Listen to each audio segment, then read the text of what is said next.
Road Freight Employers Association signs an agreement with unions, and the US commits $45 million of new funding for Syria. With the news at 11 o'clock, good morning, I'm Karabo Malatsi. The Road Freight Employers Association says it has signed an agreement with unions representing workers in the cash and transit sector, which officially ends the strike of part of the transport industry. Workers in the cash and transit industry embarked on strike action on Tuesday, demanding better salaries. Margriete Brown-Engelbrecht of the Road Freight Employers Association sheds more light.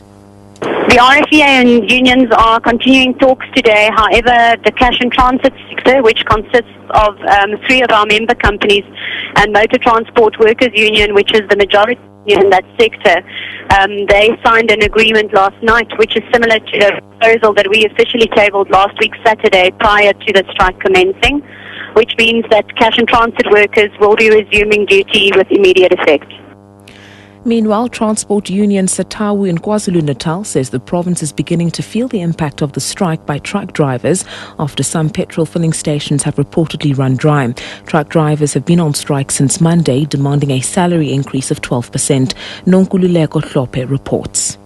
Most petrol filling stations will soon run dry in Durban and surroundings. Few have already reported shortages, and the situation might get worse this weekend. The banks are also feeling the impact of the strike, since workers transporting money have also joined the strike, and people have been advised to get cash from supermarkets. The Durban harbour is operating as usual, and trucks are seen coming in and out of the harbour transporting goods. Satawu Provincial Secretary Joseph Dube. We can say that the strike is having actually impact, but there are some garages so far that are starting actually to not have petrol, more especially in KwaZulu-Natal. People who are just working in cash in transit are part and parcel of the strike.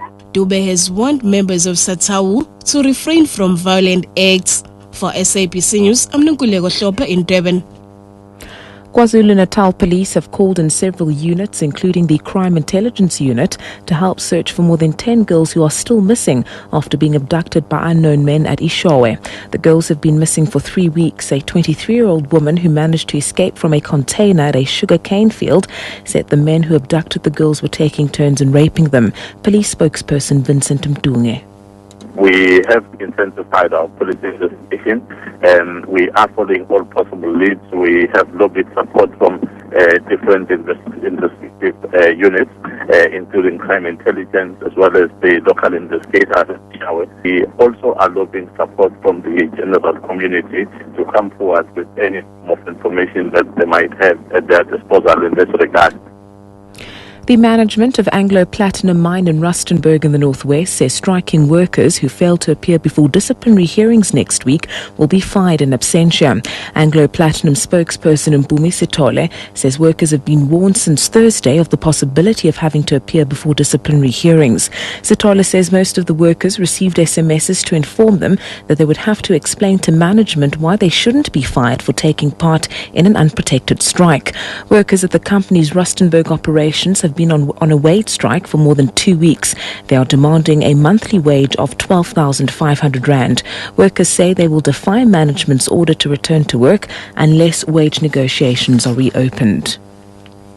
Further afield, the United States has promised $45 million of new funding for Syria. $30 million will go towards humanitarian aid, while the other $15 million is for civilian opposition in the country. The announcement was made by Secretary of State Hillary Clinton at talks on the sidelines of the United Nations General Assembly. In Syria itself, fighting over the city of Aleppo has intensified. The BBC's Jim Muir has more. Some rebel commandos had heralded a big offensive to secure control of the whole of Aleppo. Both sides reported clashes in different parts of the city, but the signs are that the rebels simply lack the firepower and the manpower to score a significant breakthrough. The government side has made full use of its heavy weapons, tanks and monopoly of air power. By the same token, the government forces, despite all their advantages, have clearly not been able to dislodge the tenacious rebel fighters from many parts of the city.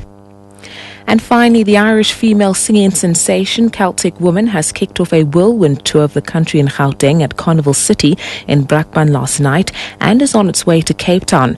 The group, boasting 4 beautiful and talented ladies, has enjoyed enormous success internationally since its formation in 2004 and is currently on its Believe World Tour. Audiences can look forward to hearing them perform classic Irish songs, timeless pop anthems and inspirational compositions. Meanwhile, several other international performers have announced concerts in South Africa for the remainder of the year. They include Chris Brown, Demis Rousseau, Linkin Park, Lady Gaga and Adam Lambert.